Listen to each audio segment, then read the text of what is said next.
90ஆம் அகவையில் அடியெடுத்து வைத்து வந்திருக்கின்ற அத்தனை பேருக்கும் ஆசிகள் வழங்கி கொண்டிருக்கக்கூடிய குமாரராணி டாக்டர் மீனா முத்தையா அவர்களின் இந்த பிறந்தநாள் விழா கொண்டாட்டங்களிலே பங்கேற்றிருக்கக்கூடிய குமாரராணி அவர்களின் குடும்பத்தினர்களே, மிகச் சிறப்பாக இதை வடிவமைத்து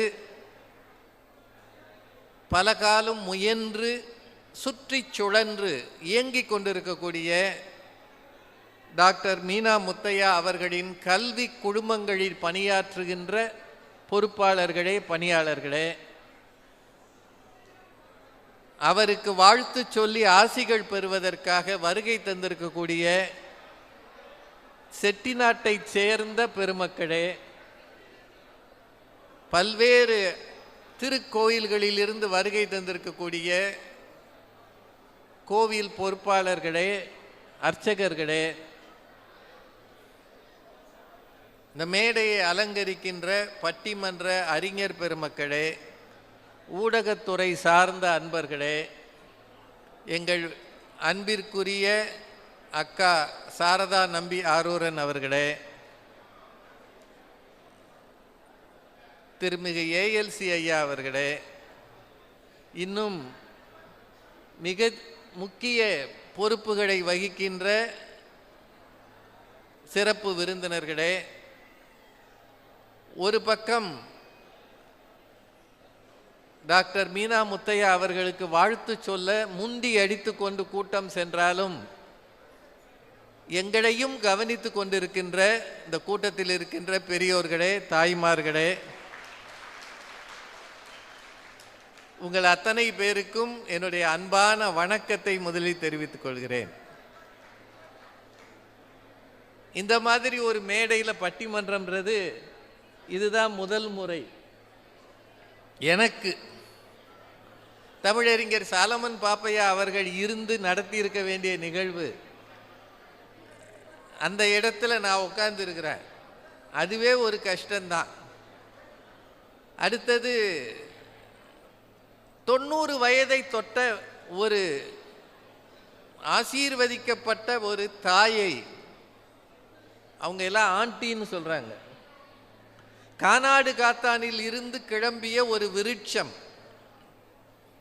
இன்றைக்கு கல்வி சூழலை மிக மாற்றி இருக்கிறது. வெறும் 14 பேரை கொண்டு ஒரு கல்வி நிறுவனத்தை தொடங்கி இன்றைக்கு 14,000 பிள்ளைகள் படிக்கிற ஒரு மாபெரும் கல்வி ஆலயமாக மாற்றியவர்கள் டாக்டர் மீனா முத்தையா அவர்கள். எப்போதும் மலர்ந்த முகம், எப்போதும் பண்பான அன்பான உரையாடல், எவரையும் மதிக்கின்ற பாங்கு, தன்னிடம் பணியாற்றுகிறவர்களின் பிள்ளைகளையும் படிக்க வைத்து மிகப்பெரிய உயரங்களை தொட்ட வைத்தவர் டாக்டர் மீனா முத்தையா அவர்கள். ஏறக்குறைய இந்த மேடையே கானாடு காத்தான் அரண்மனை மாதிரி தான் இருக்கு. இந்த மாதிரி வடிவமைத்து இருக்கிறது ஏதோ செட்டிநாட்டுக்கே போன அந்த உணர்வை தருகிறது. தமிழும் சைவமும் தழைக்க இந்த மண்ணிலே தளராமல் உழைக்கிறவர்கள் நகரத்தார் பெருமக்கள். எல்லா காலத்திலும் விருந்தோம்பல் என்றால் என்ன என்று சொல்லித் தருபவர்களும் அவர்களே. அவ்வளவு நீளமான ஒரு இலையில சாப்பாடு அங்கே மட்டும்தான் கிடைக்கும். இன்னைக்கு காலையில் நல்லா சாப்பிட்ருப்பீங்கன்னு நினைக்கிறேன். அந்த மாதிரி இருக்கக்கூடிய ஒரு மரபில் ஒரு ராஜ குடும்பத்தை சார்ந்த ஒரு பெண்மணி இந்த சமூகத்தின் முன்னோடியாக 90 வயதை தொட்டிருக்கிறார் என்றால் நாம் எல்லாம் இறைவனுக்கு நன்றி செலுத்துவோம். இவரது திருப்பாதங்களை வணங்கி அவரிடம் ஆசி பெறுவோம். நிறைய நிகழ்ச்சிகள், அவரை பற்றிய செய்தி தொகுப்பு வந்தது, ஏவி வந்தது, பாடல்கள் பாடினாங்க, நடனம் இருந்தது. இதுக்கு மத்தியில் அங்கே ஒரு பெரும் கூட்டம் அவர்களை தரிசிக்க போய் முண்டி எடுத்து கொண்டு நிற்கிறது. நானும் போன்ட்டாங்க. இந்த பக்கம் நிற்கிறவங்களாம் கொஞ்சம் உட்காரலாமே, எனக்கு ஆடியன்ஸ் தெரிய மாட்டேங்குது. இவ்வளோ பேர் படம் எடுத்து என்ன பண்ண போகிறீங்க? கொஞ்சம் மக்கள் தெரிஞ்சாதான் எங்களுக்கு. ஏன்னா இது உங்களுடைய ஒத்துழைப்பில் தான் இந்த பட்டிமன்றம் நடக்கும். உங்களை நம்பி ஒரு 7 பேர் வந்துட்டோம். என்ன சிரிக்கிறீங்க? நாங்கள் வந்ததே உங்களை நம்பி. நம்ம ஆடியன்ஸை கொஞ்சம் தொந்தரவு பண்ணாமல் இருந்தீங்கன்னா அவங்க எங்களை பார்ப்பாங்க. பெரிய ஏற்பாடு, ஒரே இடத்துல 2 நிகழ்ச்சி நடத்துறது கஷ்டம். இதில் உணவு வேற மத்தியானம் போட்டுருவாங்க. சாப்பாடு ரெடின்னு சொன்னால் கூட்டம் காணாமல் போகும். இதுக்கு மத்தியில் நாங்கள் இது ஒரு நிகழ்ச்சியாக நடத்த முயற்சி பண்ணுறோம். இந்த காலத்தில் மட்டும் இல்லை, எப்போதுமே 90 தொட்டாலே கனகாபிஷேகம் செய்வார்கள் என்று சொல்லுவார்கள். 90 வயது என்பது மிகவும் மிகவும் அருமையான ஒரு வயது. அந்த நாட்களிலும் எல்லா வகையான உணர்வுகளோடும் இயங்குகிற ஆற்றல் என்பது மிகவும் அரிதானது. அந்த ஆற்றலையும் அந்த வரத்தையும் இறைவன் டாக்டர் மீனா முத்தையா அவர்களுக்கு தந்திருக்கிறார் என்பது மிகவும் மகிழ்ச்சிக்குரிய விஷயம். அது மட்டும் இல்லை, அவங்க தன்னுடைய பிறந்த நாளை பெரும்பாலும் எங்கள் குழுவினரின் பட்டிமன்றத்தோடு தான் நடத்தி இருக்கிறார்கள். அதற்காகவே அவருக்கு நாங்கள் நன்றி செலுத்துகிறோம். அவங்க உட்காந்து கேட்குறாங்களோ இல்லையோ, ஆனால் நிகழ்ச்சி எப்படியும் இருக்கும் பட்டிமன்றம். அது ஒரு பெரிய விஷயம். அது அவர்களது பள்ளிகளில் பணியாற்றுகிற ஆசிரியர்கள் எல்லாரும் ஆர்வமாக கேட்பாங்க. இன்றைக்கி எல்லாரும் ஒரு யூனிஃபார்மில் ஒரு பேட்ஜ் வேற குத்தி சந்தோஷமாக இருக்கிறாங்க. இந்த சூழலில் ஒரு சின்ன பட்டிமன்றம் ரொம்ப நேரம் நாங்கள் எடுத்துக்க மாட்டோம். அந்த பக்கம் கொஞ்சம் சத்தத்தை கம்மி பண்ணால் நல்லது. அவங்கள ஒன்றும் சொல்ல முடியாது. நான் உங்ககிட்ட தான் கேட்குறேன், உங்கள் கவனத்தை இந்த மேடைக்கு திருப்புங்க. 2வது, வாய்ப்பு இருக்கும்போது தோணுச்சுன்னா இந்த பேச்சாளர்களுக்கு கைதட்டுங்க. மதுரையிலிருந்து வந்திருக்கிற பதஞ்சலி சில்க் சரவணன் மட்டும் கைதட்டுறார். எங்கே போனாலும் சொந்த ஊர் பாசம் போகாதையா, நான் சொன்னேன்னு அவர் மட்டும் கைதட்டுறார். மற்றவர்களுக்கு இதை வேண்டுகோளாக வைக்கிறேன். கூட்டத்தில் அமைதியாக இருக்கிறத விட உற்சாகமாக இருக்கிறது நல்லது. அப்படி உற்சாகமாக இருந்ததால் தான் 90 வயதை அம்மா தொட்டு இருக்கிறார் என்பதை மறந்து விடாதீர். எங்கே போனாலும் உம்முன்னு உட்கார்ந்துருந்தோம்னா நம்மை சுற்றி இருக்கிறவர்களுக்கு மகிழ்ச்சி அதுக்கு பரவாது. மகிழ்ச்சி என்பது தொற்று நோய் மாதிரி பரவணும்னா சிரிச்ச முகமாக ஆர்வமாக இருக்கணும். பேச்சாளர்கள் ரொம்ப குறைஞ்ச நேரம் தான் பேசுவாங்க. மணி 11:20 ஆகுது. 12:30 மணிக்குள்ளே முடிச்சிருவோம். நீங்கள் அதை மட்டும் உறுதியாக எடுத்துக்கலாம். உங்களுக்குள்ள அதிகம் பேசாமல் இந்த மேடையை கொஞ்சம் கவனிங்க. ஒரு நல்ல தலைப்பு கொடுத்துருக்குறாங்க, நாடும் வீடும் முன்னேற பெரிதும் தேவை, இளமையின் ஆற்றலே முதுமையின் வழிகாட்டலே. இதுதான் தலைப்பு. இந்த தலைப்பை பற்றி உங்களுக்கு ஏதாவது தோணுதா?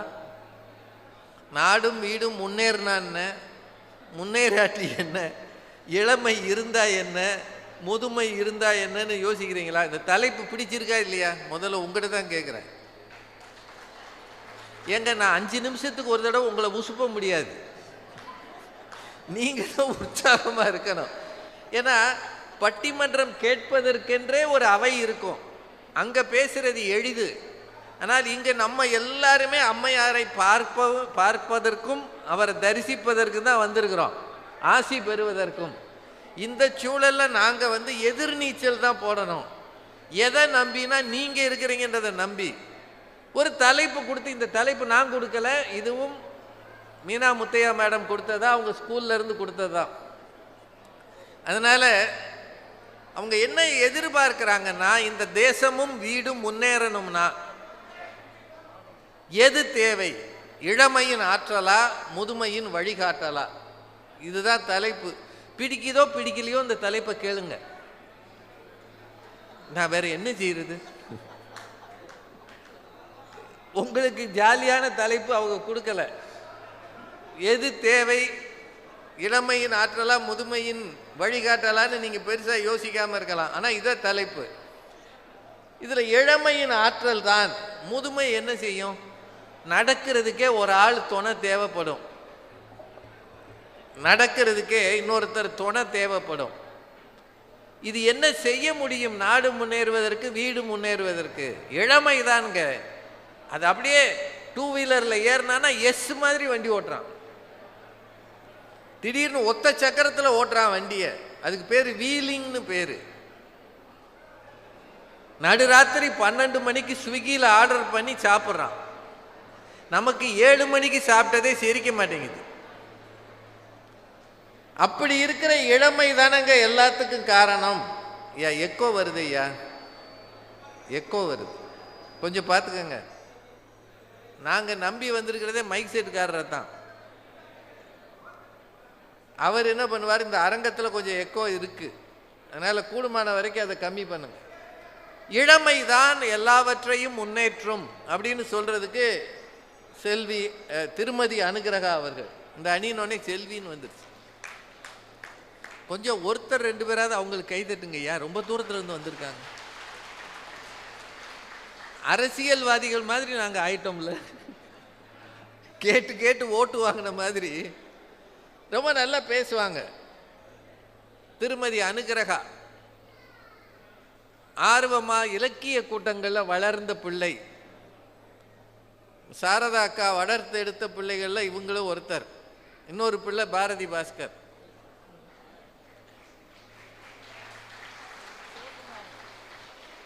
நடுவில் இருக்கிற சிவகுமாரையும் அவங்க தான் வளர்த்தாங்களாம்.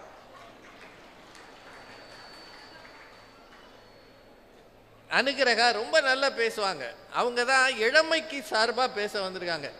நாங்கள் ஏன் இந்த மாதிரி இளைஞர்களை இந்த பக்கம் போட்டோம்னா, பேசுறதுல கன்விக்ஷன் இருக்கணும். அவங்க நம்பி பேசுகிறாங்க, நான் தான் காரணம். அடுத்து பேசுறதுக்கு டாக்டர் சிவ சதீஷ்குமார். இப்போ தான் நிச்சயதார்த்தம் பண்ணிட்டு வந்திருக்காரு.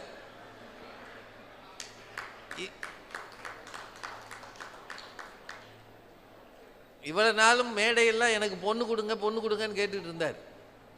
பொள்ளாச்சியிலேயே பொண்ணு அமைஞ்சு போச்சு. அவர் சொந்த ஊர் பொள்ளாச்சி. அதனால் கூடிய சீக்கிரம் புது மாப்பிள்ளை ஆக போகிற ஒரு இளம் பிள்ளை, இளமையின் ஆற்றலே. ரொம்ப நல்லா பேசக்கூடியவர். அவருக்கு தெரிந்திருக்கக்கூடிய பதிகங்கள், பாசுரங்கள் எத்தனையோ எத்தனையோ. ஆன்மீக பேச்சில் கரகண்ட நிபுணர். நிறைய பேசுவார். யூடியூப்பில் பார்த்தீங்கன்னா பக்தி பழமாக இருப்பார். ரொம்ப நல்லா இருக்கும் அவர். அதே அணியில் பேசுறதுக்கு தெய்வானை அவர்கள். தெய்வானைக்கு என்ன லெஃப்ட் சைடில் நிறைய கைதட்டல் வருது? லெஃப்ட் சைடில் இருந்து அதிக கைதட்டல் வருது. கணினி பொறியாளர், ஜோஹோ நிறுவனத்தில் பணியாற்றுகிறார். கணினி படித்த பிறகும் தமிழை நேசிக்கிற ஒரு அருமையான பேச்சாளர் தெய்வானை அவர்கள். ஏன்னா அவங்க நிறுவனத்தில் தமிழில் பேச வாய்ப்பே இருக்காது. அப்படி இருந்தாலும் இங்கே வந்து மேடைகளில் கம்பீரமாக பேசுவாங்க. இவங்க 3 பேரும் இளமையேன்னு பேசுனாங்கன்னா, இளமை என்னங்க செய்யும்? இஷ்டத்துக்கு நடக்கும், சொல்றத கேட்காது, அனாவசியமாக கூச்சல் போடும். முதுமைதான் நிதானமாக இருக்கும், முதுமைதான் வழிகாட்டும்னு சொல்றதுக்கு திரு சிவகுமார் அவர்கள். ஆன்மீக கதைகள் சொல்லி இப்போ என்ன சொல்றீங்க? சிந்தனை செய் மனமே, தினமே சிந்தனை செய் மனமே. சிவகாமி உமையவனை சண்முகனையா, அதான பாட்டு? சிவகாமி மகனை சண்முகனை. அந்த மாதிரி சிந்தனை செய் மனமேன்னு சன் லைஃப்ல டெய்லி பேசுறார். தினசரி காலையில் ஒருத்தர் தொடர்ந்து தொலைக்காட்சியில் பேசுறாருன்னா அந்த வரிசையில் சிவகுமாரும் ஒருவர்.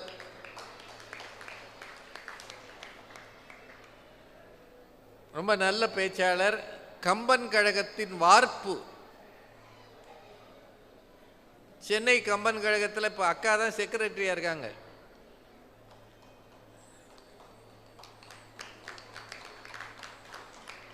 அவங்களுடைய வார்ப்புகளில் இவரும் ஒருவர். அதே அணியில பேசுறதுக்கு தம்பி சேஷாத்ரி,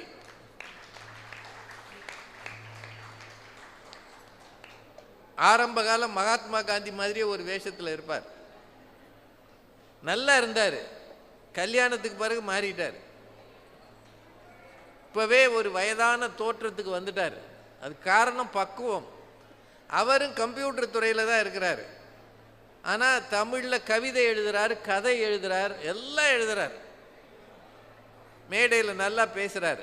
யூடியூப்ல அவர் பேச்சை நீங்க அதிகம் பார்க்கலாம்.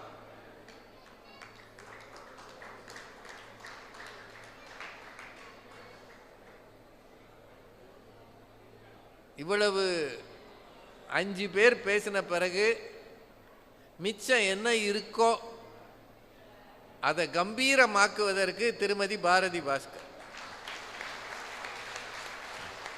இதெல்லாம் ரொம்ப ஓர வஞ்சனைங்க. நான் இத்தனை நேரம் கை தட்டுங்க என்ன ஒருத்தரும் தட்டலை.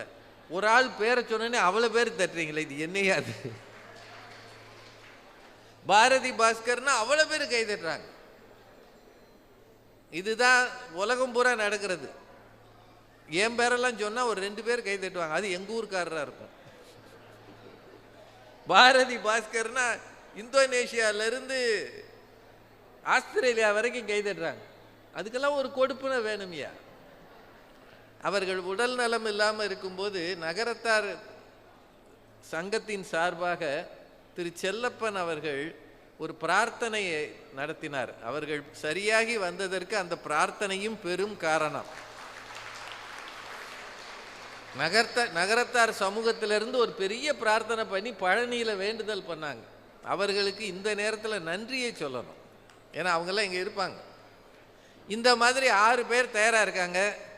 நீங்கள் உங்கள் சோர்வுகளை நீக்கி கொஞ்சம் எங்களோட ஒத்துழைச்சிங்கன்னா இதை ஒரு பட்டிமன்றமாக நடத்திடலாம். நிச்சயமாக 12 ஒட்டி நான் முடிச்சிடுவேன். அதுக்கு மேலே போகாது. உங்கள் உற்சாகத்தோடு உங்கள் ஆதரவோடு இந்த பட்டிமன்றம் தொடங்குகிறது. நாடும் வீடும் முன்னேற பெரிதும் தேவை இளமையின் ஆற்றலே என்ற அணியின் சார்பில் பேச வருகிறார் திருமதி அனுகிரகா அவர்கள். அவர்களை இந்த மேடையில் அன்போடு அழைக்கிறேன். நன்றி, வணக்கம்.